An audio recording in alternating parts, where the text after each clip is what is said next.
I'm Ellsbury. My day job is training the next generation of outstanding teachers at the University of Roehampton. Any Roehampton alumni in the room? It's a nice place to work. I do other things too, so I've recently stepped down as chair of NACE, more about the self-review framework and ICT mark later. I'm on the board of management of computing at schools. I was part of the team who worked on the BCS Royal Academy of Engineering drafts for the new programme of study, although not the final version that you saw published on the 7th of February, and are involved with curriculum development projects elsewhere too. What I'm going to do over the next hour or so is walk you through a little of the thinking that went into the national curriculum. Nick and I will look at that in some more detail, and we'll flesh that out with a few examples of ways you could address some of the bullet points there using the MIT programming toolkit Scratch. Who's used Scratch before? Okay, anybody use Scratch 2? Okay, something new for everybody in that case. And then look at some of the issues which we might face as we move on from where we are now during a period of disapplication of the ICT curriculum to a future where we get to the computing curriculum. So that's where I work. Roehampton University, like the university just up the road from here, is a collegiate institution. I think that's probably where the similarities stop, though. We're made up of 4 colleges. This is Frobel College, which is where I'm based. That's actually the Vice-Chancellor's office. Mine is made out of breeze blocks and some distance away from that rather lovely building. It's named after Friedrich Frobel, German educationalist, 19th century, renowned for, I think, pretty much 2 things. Firstly, and most importantly, inventing the kindergarten. And we don't really think of the kindergarten as an invention, but it was. It was something which people hadn't thought of, doing early years education like that, before Frobel came along and said, this is a really good way to educate the very youngest children. Who are the early years specialists in the room? Excellent, a few of you. Have a look at the picture, 19th century German painting of a kindergarten. Do you reckon it would pass its EYFS inspection if Ofsted were to turn up? Yeah. That's all right then. The adult-child ratio roughly around the lines that Liz Truss would like to take us to for looking after the under-2s. I'm not sure how much directed activity is there. The 2 grown-ups, practitioners I suppose we call them now, seem to be getting on with other things than directing children's learning. But what a rich, stimulating environment they and their colleagues have created for these children. Look at how much learning is happening in this picture. Look at how much the children are learning from one another. Look at the activities that they're engaged in. And Frobel's vision of that, of placing children into a rich environment where there are so many opportunities for them to learn because of the things, because of the people that they interact with, I see as just as relevant now as it was then, and particularly relevant to this whole computing thing. The other thing Frobel's known for is coming up with this sequence of presents, the Frobel gifts. A sort of set of 12 of these things which you give to children at various stages during their very early childhood development. Some of which look a lot like this, the sort of building block type thing. And you'll hear later about Lego as perhaps a more up-to-date example of that sort of building block-like tool. Those of you who've got nursery reception classes in your school, these aren't that different from the sort of building blocks that we put in front of very young children today to provide them with an opportunity to learn. Why do we give children things like this to play with, to learn with, when they're very young? What's the purpose of giving them things like that? Thank you. To develop their creativity. And that's a lovely answer, of course.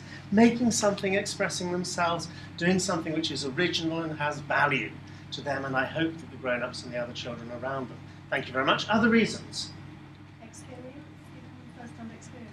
Of?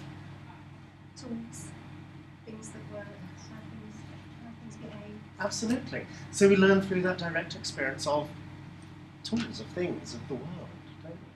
Anything else? Any other reasons?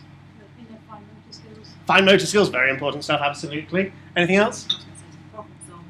Oh yes, I want it to be like this.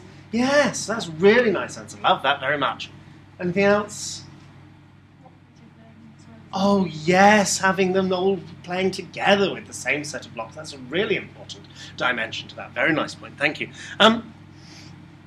Frobel, I think, sees this in terms of, through playing with things like this, through the direct experience, something else, the child comes to an understanding of how the world around them works.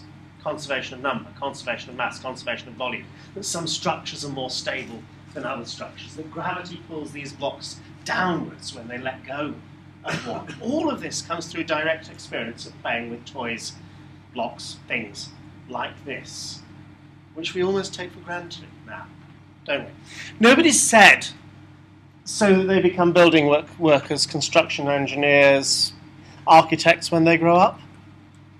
That's not why we give them these things, is it? I don't think it's why we give them these things. Of course, some will.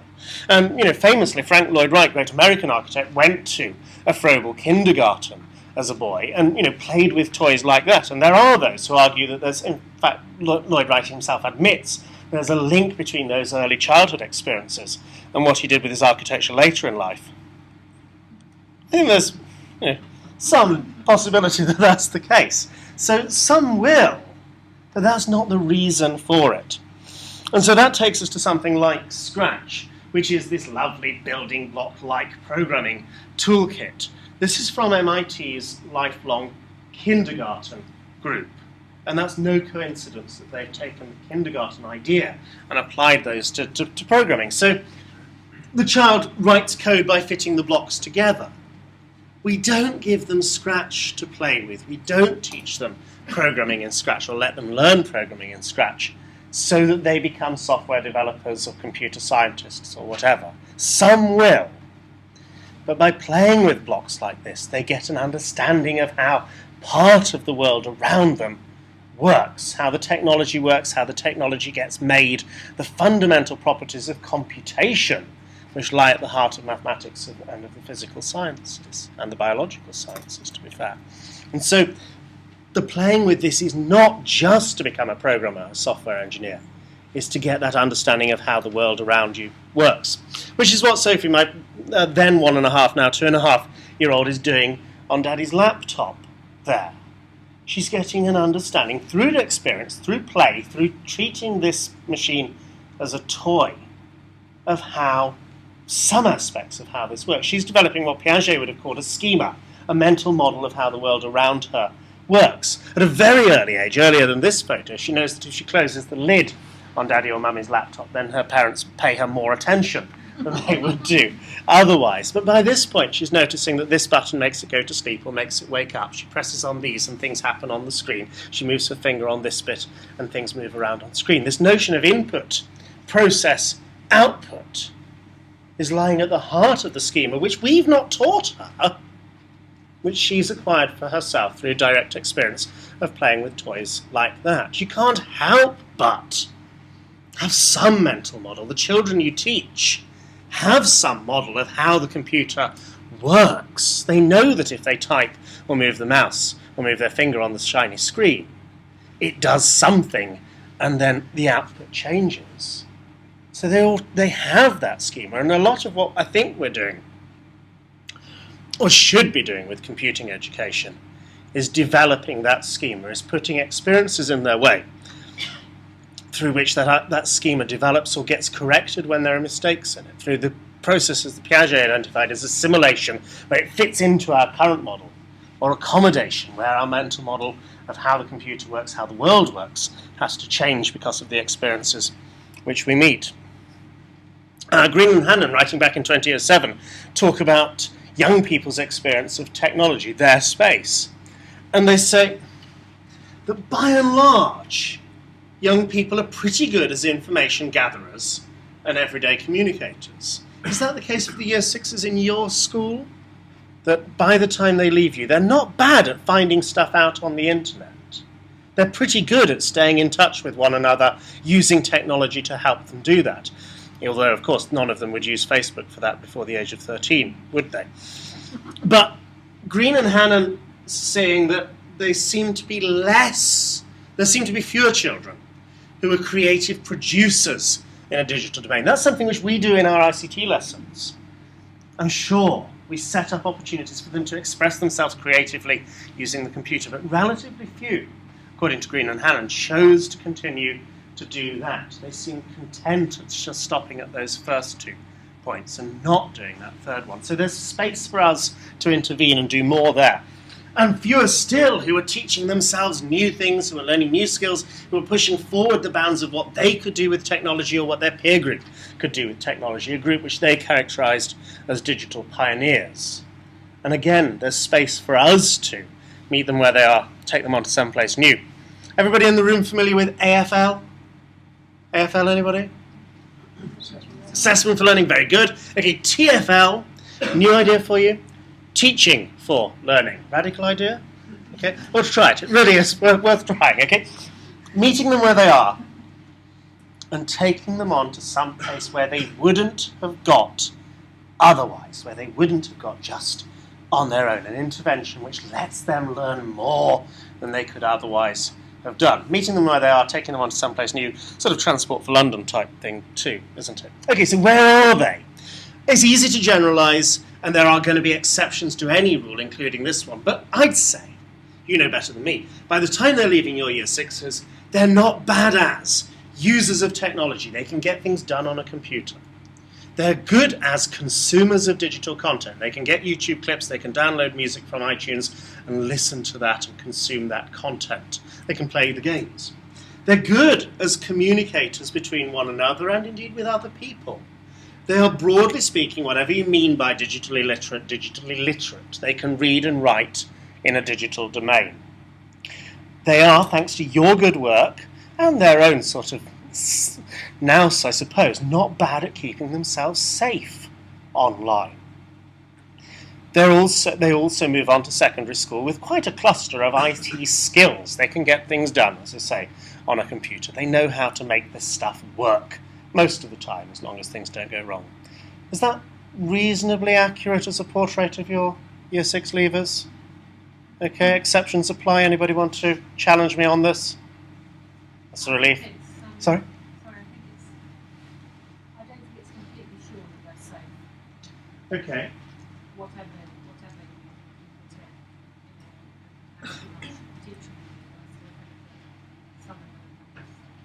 Right, but they're more willing to take risks, perhaps, than we are ourselves. They're not fully aware of the consequences of their actions. Okay, fair point. Any other objections? So where do we move them on to? From being users of technology to makers of technology, not just being content with the stuff other people have made the computer do, but making it do something fresh themselves, taking control of what the technology does. Instead of being mere consumers of digital content, being the creators of digital content.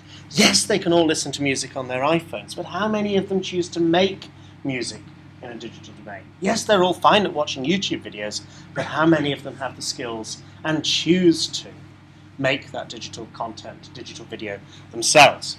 They're very good at communicating, but let's take them on to become collaborators using all of these lovely digital tools so that they're working with one another to get something useful done, rather than just merely staying in touch and swapping gossip and so on. From being digitally literate to being much more critical of digital content. Let me give you an example. Pretty much all of your Year 6 leavers, and indeed younger than that, are good at finding sites that they want on Google or possibly Bing. I wouldn't imagine anybody was using Bing, but you never know. Yes, they can find the stuff which they want on Google. How many of your Year 6s know how Google works, have an idea of how it puts those pages into order, which of these pages are paid for, which aren't, what Google is doing with the search query data that the children type in when they type something in? How many of them understand how Google makes money? Why they provide all of this service apparently for free? This is the move from digital literacy to a more critical sort of digital literacy. And okay, you make a good point about maybe they're not as good as we think they are at keeping themselves safe. Yet I hope and pray that very, very few of you have ever had problems of that horrible stranger danger online stuff, of children in your class, in your school, being groomed, of having that inappropriate contact stuff, as Tanya Byron describes it. That is something which we seldom, thank goodness, see. Nevertheless, how many of you in the room have had problems with cyberbullying in the last year or so? Far more common, I'd have thought. Children, okay, not too bad perhaps at keeping themselves safe, but far less aware of how to take responsibility for their behaviour online and how to take responsibility for one another in an online dimension. So moving from safety to responsibility there. And this one is the real issue for the new curriculum. They have this cluster of skills, by and large, but how many of them have any understanding of how it works, of what's going on behind the screen, of what's going on, how the internet functions, rather than just merely how to use it. And that's where the new programme of study is trying to take us, by and large. So this is what we had in the good old days. This was Jim Rowe's, his proposals for where we went with ICT in the last days of the old government, and it's a good summing up of what we see as ICT capability. Is there anything on there that people want to take issue with or object to? Is there anything you'd want to add to that as a good working definition of what it means to be ICT capable by the end of primary school? Okay. The new programme of study thinks about things very, very differently, as Nick's already indicated. Look at where the emphasis lies now. This is about understanding and changing the world, not simply being able to use technology. And as Nick says, we look forward to hearing how you're getting on with changing the world through the power of computational thinking with your pupils. We'll see how that goes in a couple of years' time. Okay, you have this creativity thing. You also have this emphasis on rigour. That's obviously a word which the Secretary of State would be delighted to see in. And as Nick said, creating purposeful, usable artefacts, making things for other people using the technology. And again, an emphasis on understanding not just the computer, the artificial systems, but understanding the world around us through these insights from computational thinking. So that's a big change. It's a really big step up from what we've done before, which was very much about skills, despite the reference to knowledge and understanding in there as well, to one which is so focused on understanding, of seeing computing as a lens through which to look at the world around us. It's nice to see the thing about creativity there. And, in retrospect, one's surprised that Jim Rowe's never spotted the creativity thing on that list, and shouldn't that have been part of that definition? Perhaps not. Okay, how are we doing? Right, could you spend a couple of minutes, 3 minutes, trying to answer this question about what you want a curriculum in your school to do? Not just ICT, not just computing, but the curriculum as a whole, and what should it be, therefore? Try it this way. What sort of thing do you want the children to go on from your school, knowing, being like, understanding, being able to do? What are your aspirations for what they will have learned during their time at primary school? Could you do this, chatting to a few friends on your table? 2-3 minutes, no more than that.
Okay, can I take a few answers back from tables? Is that enough time? I know, big topic, big question.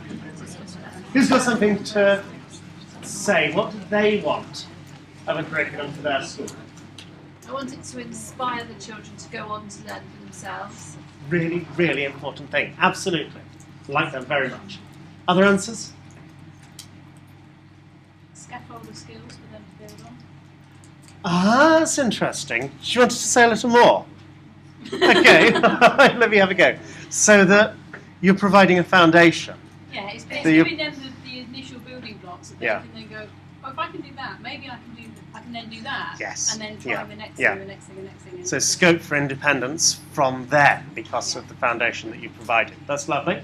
Liking that too. I think it's also about having the confidence to be in it. Yes. Yeah. That's so important, isn't it? That nothing we do should make them feel that they can't do things. But giving them that confidence to try things out, to fail better the next time. Really, really important ideas. Anything else? One more? Giving them a language or a palette to express their ideas. Oh, I like that. Yeah, the limits of my language are the limits of my world. But I'm broadening horizons so there's more I can talk about and learn from there. Really nice idea. Okay, were you aware of your statutory obligations, what you're supposed to do with your curriculum? Here it goes. So this is, I think, the 2002 Act. Google it or Bing it, you'll find out for sure. But each school, each maintained school, has a statutory obligation to offer these two things in their curriculum. Their curriculum has to do this by statute law. Promote the spiritual, moral, cultural, mental and physical development of pupils at the school and of society. I would be very interested in your answers for what you're doing to promote the physical development of society, but we'll leave that for another time. And prepare the pupils at the school for the opportunities, responsibilities and experiences of later life. If your curriculum is not doing those, then it's kind of illegal and you're going to need to fix it before Ofsted come and visit, okay? But that's exactly the sort of answers you're all given here, yeah? It's about ensuring children's development, and okay, that of society as a whole, good luck with that, and also preparing them for the opportunities, experiences and responsibilities they'll face in the next phase or as they grow up or in later life, which could be a very long life with medical advances these days. Okay? These are things which are looking very much to the future of the individual, the future of society, if you wish, and the future opportunities of what we're preparing children for. And isn't that what education should be about? The new curriculum adds something to this. So you still have these statutory obligations. The new national curriculum interprets that or applies that or adds another aim on top of that. That this is about introducing them to core knowledge, this E.D. Hirsch cultural literacy thing, introducing them to the best that has been thought and said, notice past tense here, helps engender an appreciation of human creativity and achievement. So whilst the statutory obligations are looking to the future, the Secretary of State is asking you to do that in the national curriculum bit of what you teach by drawing on the past. These two are not incompatible, but they're quite different and distinct, I'd suggest. For a large period of human history, one was exactly the same as the other. How do you prepare for the future? By knowing what happened in the past. It was crucial to do that. There are those who would argue that things have changed now, that the pace of change in technology and so many other dimensions of life is so fast that just drawing on the past can't be in itself entirely the preparation we need to give children in the future. You may have your own views on that. But I'm sure you'll be reassured to know that there is time and space in the school day and in each week, term and year to range beyond the national curriculum specifications. That's good to hear, isn't it? Okay. It's there in the document, and I think we ought to take him at his word there, that this is the minimum, not the maximum. You know, just because you can't link what you're doing in your lesson to somewhere on the national curriculum doesn't mean you've got to ditch that. You can do whatever you want, as long as you also teach the national curriculum. Yeah? It's a minimum, not a maximum. It's part of your school curriculum, but it shouldn't really be seen as the whole of your school curriculum. Think of it, if you will, as the building regulations, not the architect's plans. Okay? You're the ones who plan your school curriculum. He tells you what you've got to include in that, but not the limit of what you can include in that. What do you include? Well, I think William Morris had it right for what you put in your house, didn't he? Put nothing in your house that you don't know to be useful or believe to be beautiful. Your curriculum, draw on what you know they're going to be able to use, but also include the things which you know to be beautiful, or we might say interesting or inspiring for them. So a mix of both of those. And as a starting point, I think there's much to recommend. Let's focus in on the ICT stuff. So, ICT bad, big cross through it. Okay, and there was political pressure from influential people like Eric Schmidt, Google's executive chairman, to say you've got to move on beyond this sort of notion of ICT as a set of user skills to what the Royal Society branded as computing, identified as having these three components: digital literacy, information technology, and computer science. I'd see those in terms of the foundations of it, the science that underpins the technology, as the computer sciencey bit, which can include the craft of programming, but there's more to it than the craft of programming. The information technology, the application of that, and then the implications of that for me as an individual and for us as a society. So foundations, applications, implications is a good way as any to structure the curriculum that you deal with, or the scheme of work that you put together for computing, I'd suggest.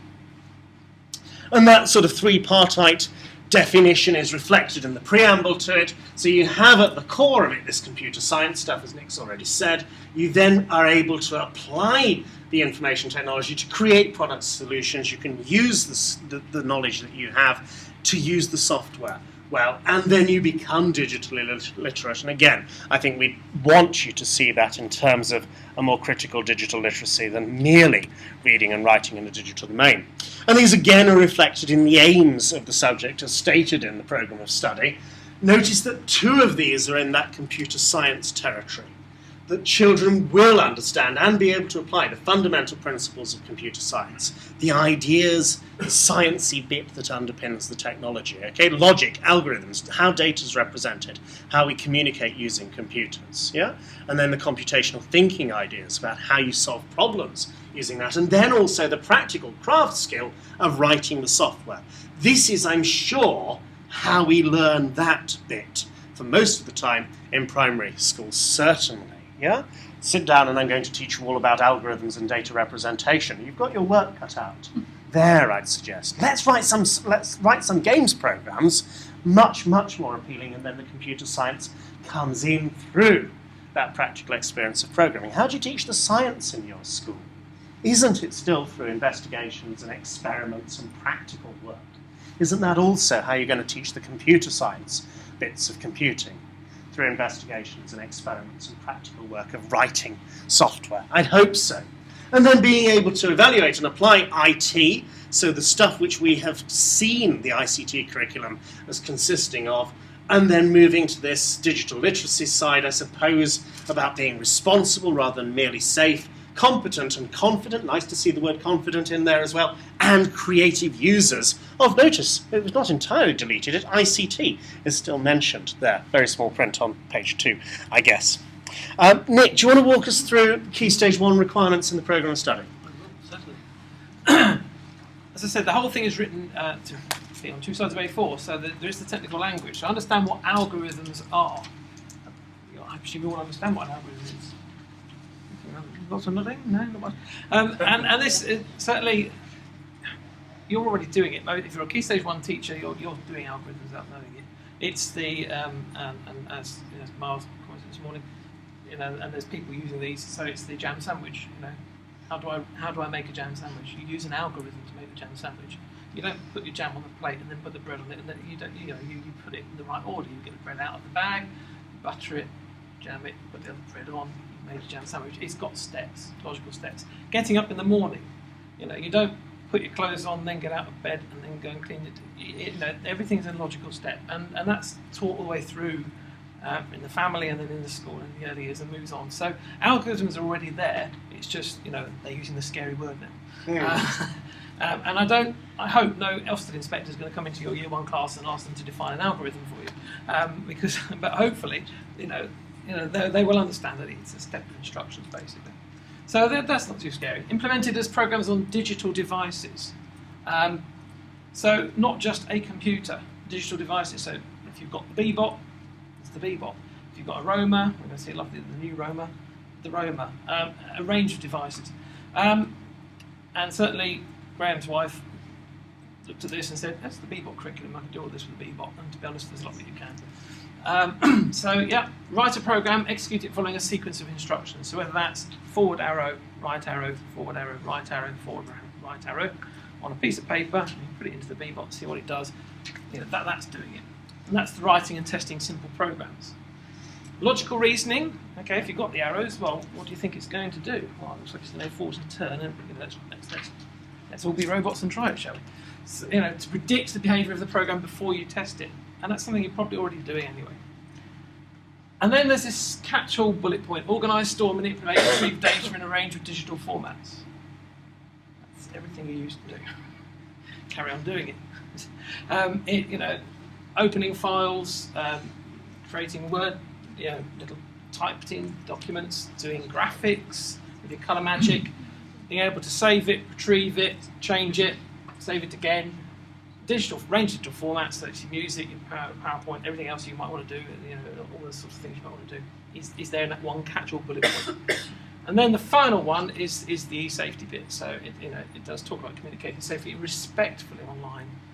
Increasingly, children are starting to use things like Club Penguin at an earlier age and sites like that, where they actually will start communicating with other people, and it's to sort of teach them how to be respectful as well. You know, the fact that when you're not in the same room as the person, the body language isn't there, they can't see what your face is doing, you've got to make sure you say the right thing and it can't be misinterpreted. It's something you can start teaching Key Stage 1. And obviously, you know, keeping personal information private is something we've been introducing and then the last part is just the recognising common use of information technology beyond school. Yeah, they've all got these devices at home, so they know about the iPad, what that can do, most of them, laptops, but even things like, you know, the washing machine has a whole load of programs. And when you set it going, it's going to lock the door, it's going to fill up the water, and these are the things that, you know, are around them all the time, and it's the use of those sort of technologies around us, beyond the school. So hopefully, when you start breaking it down, it's not as scary as it originally seems, just because it's got a few big words in it. Do you want to ask either of us any questions about Key Stage 1 stuff? Okay. The only thing I'd add is this bit here, use logical reasoning to predict the behaviour of simple programs. That allows you to play Angry Birds in Key Stage 1. Yeah? Okay? It's almost mandated. Well, it's not mandated, but use logical behaviour to predict the behaviour. What is it? Use logical reasoning to predict the behaviour of simple programs. Is that not how you play Angry Birds? Is that not how you solve a level on this, that, or the other? Yeah, okay, nobody's playing Angry Birds anymore, but examples are out of date. Talking of examples, let's walk through a few of these. So understand what algorithms are implemented as programs on digital devices. Let's have a go at writing or playing with something in Scratch here. This is Scratch 2, which runs out on the web. What I've got here is a little sprite, which is in the shape of a Roma, and we've got space on the right-hand side now, rather than the left, for those who are familiar with Scratch 1.4, for writing our program here. The big difference with Scratch 2 is that you can make your own blocks. So whilst I might have been hesitant at using something as complicated as this with very young children, if I just show them the purple stuff of move backwards, turn left, turn right, move forwards, or pause, then I'm into territory which is very familiar to them, hopefully, from working with the control panel on the Roma itself. And I can write a program. Hi there. Is this related to Roma work?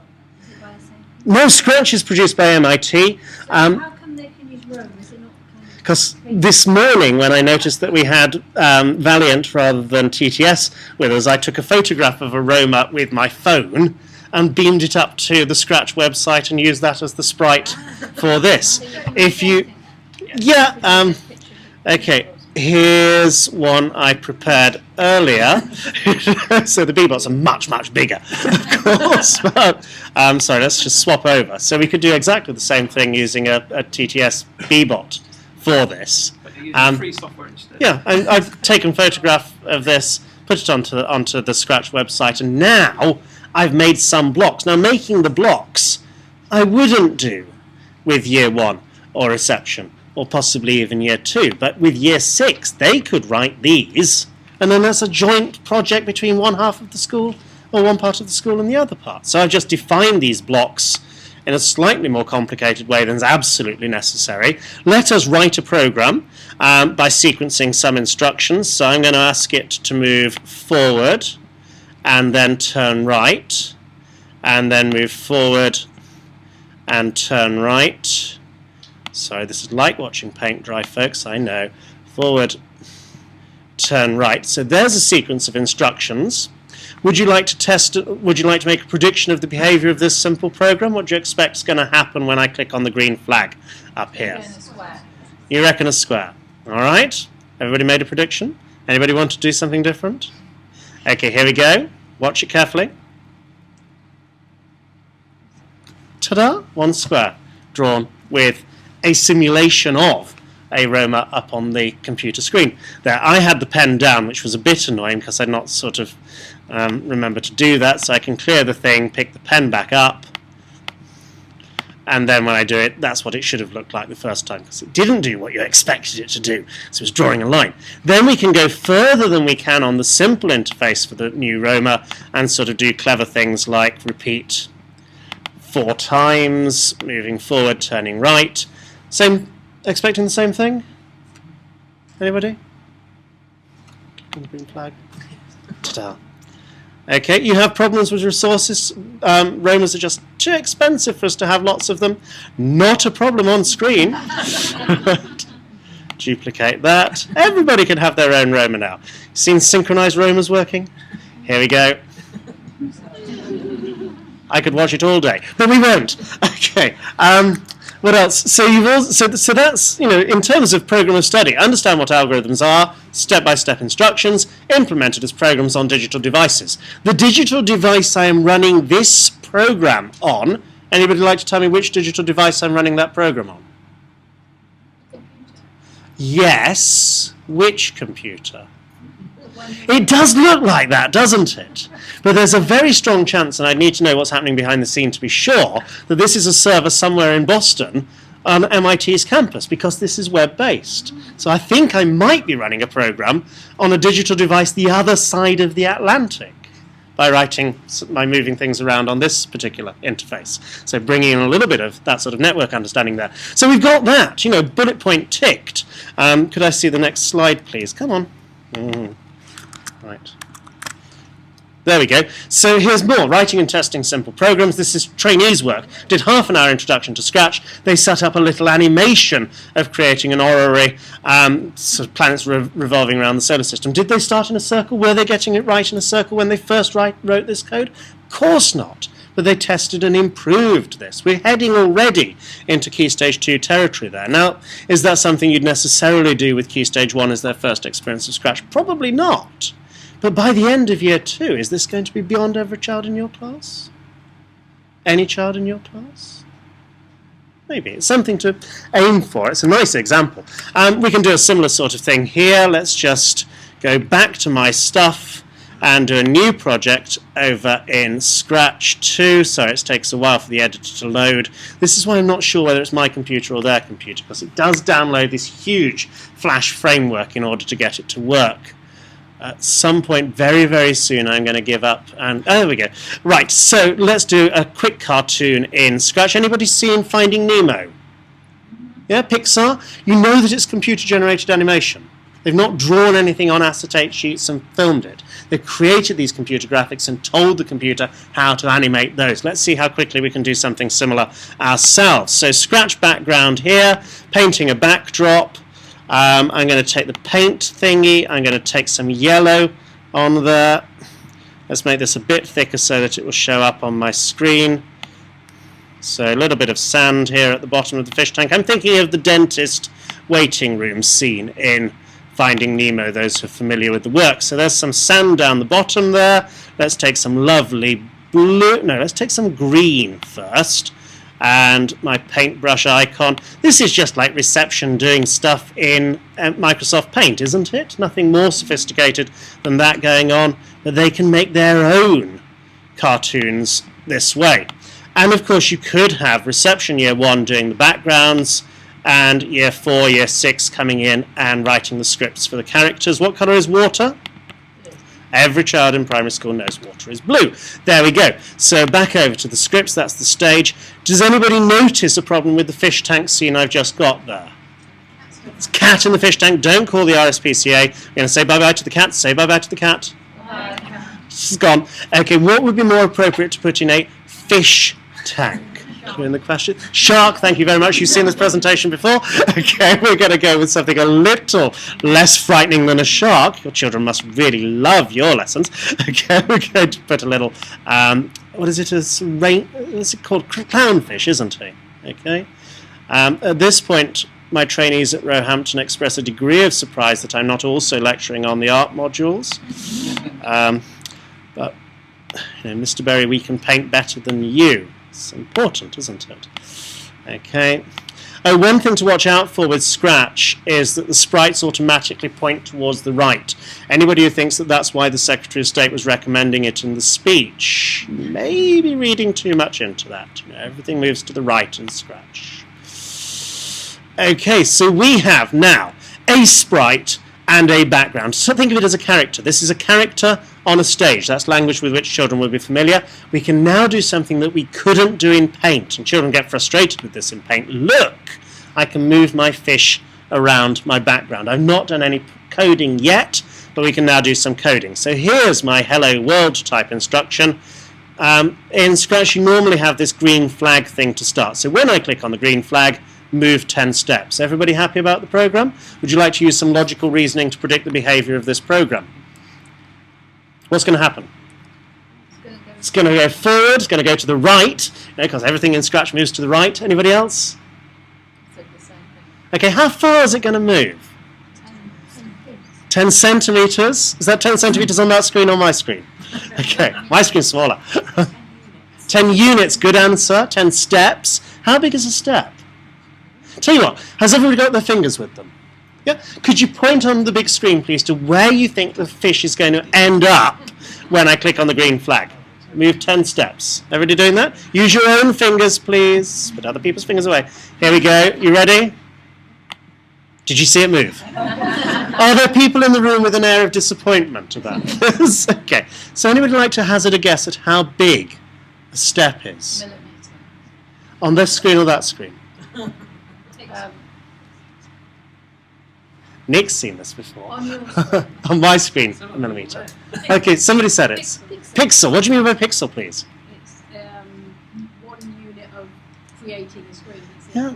We're talking about data representation now, aren't we? We're talking about how a computer represents a picture. It's all made up of tiny little dots. Each dot can have one of 16 million colours. Now, there's an interesting question about why 16 million. Okay, and when we say 10 steps, we may move 10 dots on the screen. And we can then do much more interesting things, so we can get it to move and then turn, and we can make it do that forever. Oops, let's snap those together like Lego bricks. Everybody got an idea of what to expect now? What does it say on the blue? Okay, sorry, when the green flag's clicked, do this forever, move 10 steps, turn right 15 degrees. It's a good answer. Ta-da! Okay, and duplicate that one and just change that around a wee bit like that. This one is brought to you for anybody who's got a birthday between about 20th of February, 20th of March, somewhere around there. How's that? Synchronized fish. Okay, so we've done most of the Key Stage 1 program of study in about 10 minutes or 15 minutes or so. What are you going to do for the rest of the 2 years? Well, you've got all of that, use stuff on stuff to do stuff. So that's still going. So Finding Nemo we know how to do. You can submit this. Okay, that's probably not a prize-winning entry yet. But start telling a story with these characters and send that in for the Manchester University UK Schools Animation competition. Yeah? Okay, it says Key Stage 2, but, you know, lie about their age. They will on Facebook. Anyhow, Nick, do you want to say more about Key Stage 2? So, Key Stage 2, as it says, designing writing programs, being very specific, accomplish specific goals, so purpose, including controlling or simulating physical systems. It's controlling or simulating physical systems. And you can do that in loads of different ways with additions to things like Scratch, very cheaply. Have you ever heard of the Makey? Little box you plug in for USB socket. and you plug in some wires to that, and you attach the wires to your bananas, and then you can make a banana piano, amongst other things. You can create games controllers out of fruit and all sorts of exciting things. And there are also other boxes you can plug in. So if you've got Lego we've got Lego people, will present just in a bit, plug that into Scratch, and it's automatically recognised by Scratch, and, we'll just, and automatically will control from Scratch without having to get any other software learnt. It just uses exactly what's there. So there's lots of ways of being able to control and simulate physical systems. Solve problems by decomposing them into smaller parts. So take your big program, break it up into small programs. If any of you have ever used Flow in the long distance past, there's things like the lighthouse. You need to set up a program that will make the lighthouse flash, but then another program that's going to make it sound a horn. And again, it's taking a big program, break it up into smaller programs to control the smaller parts.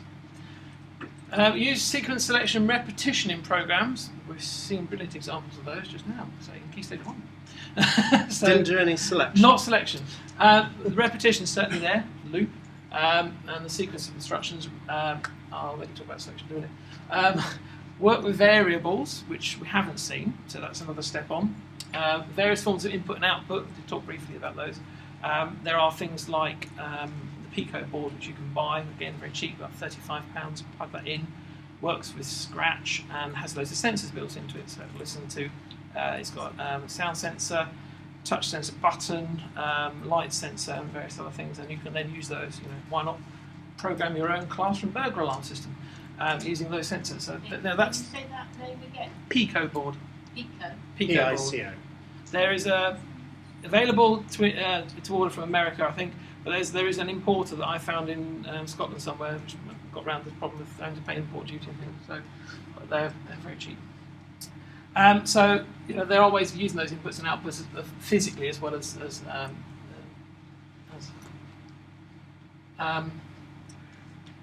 and again, it's about predicting the output and testing the programs. So it's all here. The logical reasoning, explain how the algorithm works, and detecting and correcting errors in algorithms and programs. So give them broken programs, get them to debug them, to fix them.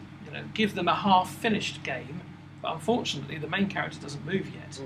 And they can go in, they can edit your program, and they've got the rest of some of the basic stuff set up, so they're concentrating on one aspect of it, and they're making it work. So those sorts of things are there. And then the fun bit starts. Understand computer networks, including the internet, how they can provide multiple services, such as the World Wide Web, and the opportunities they offer for communication and collaboration. Do you want to talk about the internet? Okay, You did very well. I think it's quite ambitious that by the end of primary school, every child in your class should understand how the internet works. Given that many of us perhaps have a relatively limited understanding of how the internet works at the moment. There are plenty of resources out there. We have got to the point where if you are sufficiently literate, connected, motivated, and have the time, you can teach yourself pretty much everything, although I'd still like my dentist to have done a proper course. Thank you very much. But there is, you're going to be expected to teach things which you yourselves were never taught. And that makes this unusual. Not impossible, just this is going to be interesting over the next year, learning about all of these things.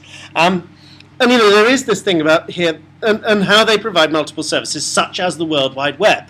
There's a very clear distinction between the internet and the World Wide Web. Here, would anybody in the room like to have a go at explaining what that is? Please, what's the difference between the internet and the web? Is the internet the environment and the web the thing that links people together? Interesting. Probably not. But thank you very much for your contribution. It depends what you mean about links people together, because yes, and in the sense of linking people lets them together. find it is the connection between. No, it's the other way round. Okay. In fact, okay, you can have the internet without the web, and for a good 22 years we did have the internet without the web. Internet roughly 1969, web Christmas Day 1990, possibly apocryphal, that particular story. So Berners-Lee couldn't have invented the web without the infrastructure of the internet there to connect all of these computers together. So my computer's part of the internet, so's my phone, they're connected by cables and wireless connection and fibre and so on to NSA headquarters and GCHQ, but to lots of other computers as well. And that common set of connections and common set of protocols allows them to exchange loads of information, yeah, in all sorts of different forms. So, for instance, you could set a really nice project here about, we're going to do some internet research, children, but you can't use the web. What would you be left with? Do some research on the internet. You're not allowed to use the World Wide Web. Any ideas?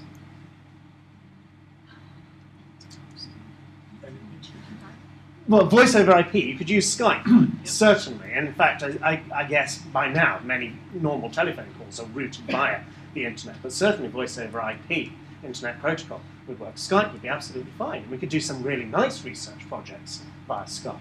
Anything else you could use? Old school email, not so much webmail, because it's obviously you only use the web, but your email client on your phone is not using the web, but still communicates with other email servers via the internet. So email and voice over IP is okay. You could technically use BitTorrent, although I discourage you from using that in school on the county-provided network. You could also do some interesting things using computer games, which connect to one another via the internet and bypass the web. The web is the service which sits on top of that. And some of the computers on the internet are web servers. Many of the computers on the internet have web browsers in them. This is a service provided via the internet. Is that all right? Is that kind of different or similar to what you meant? You're really brave saying. Really brave saying. There's kudos there. So yeah, you can do, let's do some World Wide Web stuff. Let's make some web pages and websites.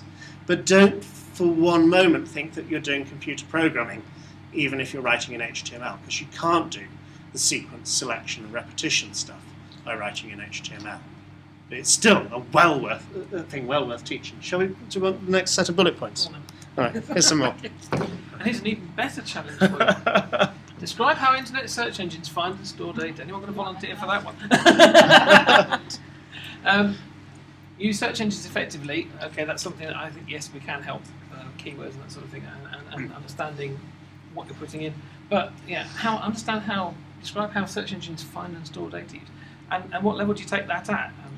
As Miles was saying this morning, is it just a case of, knowing that you're putting in a keyword and Google has servers and on there is lots of data and in tables and it just interrogates and sends it back, or there's the black arts, and then are you going to talk about ranking of results? Because of course if you sign into Google and keep searching for things, then it knows what you're searching for and builds that into what order it puts things on the page. So that changes, so what you may find and when you Google a term is different from what other people may find. So there's this sort of whole black art around search engine. But I'm sure you've also said that. So there's bits here that are sort of looked at. But yeah, certainly, okay, how to use search engines effectively can be taught, and hopefully you're already starting to do a little bit of that. But this discerning and evaluating digital content comes back to that digital literacy. So how do they know when they've got a result, it's the right result, it's giving them accurate information, it's coming from a good source? How do they, do they only ever look at the first 3 things that come up in Google, or do they sort of know to sort of look down and sort of use the sort of summaries to find out a bit more about these and where they've come from? And then it moves on to respecting individuals' intellectual property. So that's starting to teach them about rights. If you create something digitally, you create a digital artifact, you own it. It's your digital artifact. If someone else comes along and says, I'm going to use that, thank you very much, because I've Googled it, there's the picture, click, I'm using that now, then you're taking somebody else's work, and then do you start teaching about other sorts of rights, like Creative Commons rights, which people can associate with their work, and so therefore will happily share the work with you, or do you have to seek rights by sort of contacting the individuals and saying, it's your picture, I really love it, can I use it in this project? So there's lots of teaching around that to do. And using technology responsibly, safely and securely, so that's all this sort of e-safety already built in. And then select, use, combine a variety of software, including internet services, on a range of digital devices, and not just on those netbooks you've got, to accomplish given goals, including collecting, analysing, evaluating, and presenting data and information. So then that's that catch-all bullet point of everything else you've always ever done. You can carry on doing here. So. It's on top of it. Thank you. Shall we do a couple more examples in Scratch? One of the lovely things I've been doing over the last year is working with a TV studio local to us who've produced some programs, little clips of programs, which is up on the BBC website. If you Google cracking the code, you see some lovely real-world examples of some of this programming computer science stuff, together with ideas for how you can do this in the classroom. So here's one which addresses this: design and write programs, including controlling or simulating physical systems. We've got a control example here. In the same Here it way goes. as the crocodile fits together piece by piece, this computer code fits together like building blocks. All the commands you need on the left-hand side of the screen, which you drag into the middle to write your program. For this program, we're going to need to use the sensing commands, which tell the crocodile when to shut its mouth. The sensor value tells you how far you are from the crocodile's mouth. As your hand gets closer to the sensor, the number decreases. So you need to check what number it goes down to when your finger is in its mouth. Now that the croc is programmed to know when to bite, we need to program it so it knows how to bite. So we need to write some code for the croc's motor so its mouth will open and shut. Great, so you've programmed yours to start biting your finger, right? Yeah. Okay. Do you want to show me what you did? Okay. So as you can see, it's less than 20. It won't bite unless it's under 20. And So 20, that's the distance your Yeah. finger is from the sensor. yeah, so when it closes, it stays on for 1 second, and then this way means it goes open. So it goes that way for 1 second, and then this way. So it bites your finger for Yeah. 1 second, then it lets go. Yeah. Okay, and that's all down to your programming. Yeah. Oh, that's So you get the idea. Lego We Do is next door. I think they're going to be presenting in the Teach Meaty thing. Somebody was about to... No? Okay. And, you know, the Lego We Do works out of the box into Scratch. It's got its own programming language too, so you've got a chance to do some variety. Let's very quickly have a go at drill and practice maths, because that's everybody's favourite thing, isn't it? So let's just go back to... Well, if I just clear... we'll get one of the fish to ask the question, don't worry about it. Okay, sprite 1, that should be right. Click on the green flag, that one swims, this one doesn't. Okay, drill and practice maths. So what we're going to do is ask a question here and wait for an answer. Ask, what is, what's the hardest multiplication question on the times table? 7 times 8, thank you very much. It's going to get a little more interesting with the new curriculum, which takes us up to 8 12s and things like that, isn't it? Okay, so what is 7 times 8? And wait. We're then going to do an if-then thing. So this is the selection stuff. So if, and I've got to do a test in here, so if one thing equals another thing, then do something, otherwise do something else. So if my answer equals 54, then say, that's on the looks palette, say yes for 2 seconds, otherwise say, I know, no for 2 seconds. It's a deliberate mistake, all right? Okay, so let's have a go at testing our program here. So you've already made a prediction as to what's going to happen, which is very good. So what is 7 times 8? And we're distracted by the other fish swimming around. And we all know the answer is, what is 7 times 8? 54. What? Well, let's say that we come along and say 56. Oh no, I've got it wrong. So we've got a mistake somewhere in the logic of this program. I think somebody's already spotted where that mistake is. So we're going to need to correct our code here to make that probably a little more accurate. 7 times 8, that's 54. No, that's looking better. Let's do the thing again. 7 times 8, 56. Yes, and we get it right. Now, this is not the most exciting drill and practice maths program. Any suggestions for how we could improve this program to make it a little more educational, a little more useful? For a start, we could get rid of the other fish, which is annoying me very much. Okay. Any suggestions for how we could improve this? The answer is correct. Swim out. Oh, you're wanting to do some entertainment in that. We could go there. You could. That's a nice little extension activity. I'll let you have a go at that for homework. Could you show me the results tomorrow morning? Thank you very much. Okay, any other suggestions? Right, it asks you another question. We could keep asking some more questions. So let's do 10 questions. That's traditionally what we do here, isn't it? So now repeat 10 times. Ask this question. Let's have a go at that. What is 7 times 8? It's 56. 56. I'm doing really well here, aren't I? So we can keep that score ticking over. We can actually keep a score here. Let's do scoring. That's under data. Make a variable. We're going to call this score for all sprites and set the score to 0 initially. Change the score by 1 every time I get it right. That's looking okay, isn't it? So click on the green flag. What is 7 times 8? It's 56. My score goes up. Next question, what is 7 times 8? 56. Score goes up. This is looking really good. Any criticisms of this from a pedagogic point of view? It's a bit boring. Okay, but we could make it more exciting by having the fish swim around. Different questions, what a brilliant idea. So now what we could do is write a whole set of different questions in here by just duplicating this code. Or we could make the computer do some of the work for us by having the computer make the questions up as it goes along. I'm going to need a couple more variables. I'm going to call this one A, and I'm going to call the next one, anybody like to make a prediction? Very good answer. Okay, so I've got 2 variables, A and B. I'm going to have those variables set inside this loop, set A to be something and set B to be something. And rather than us choosing the numbers, we want the computer to pick these. Obviously, we don't do 1 to 10 anymore. We now do 1 to 12 because of how important it is to know that there are 12 inches in the foot and 12 pence to the shilling. Anybody spotted the implications of where it's taking us with this times table work? So now the question, what is 7 times 8 and weight, is not tremendously helpful. Now this is where it gets a little bit more tricky in that I've got to join lots and lots of things together. So what is something times something? And we could even put a question mark in at the end.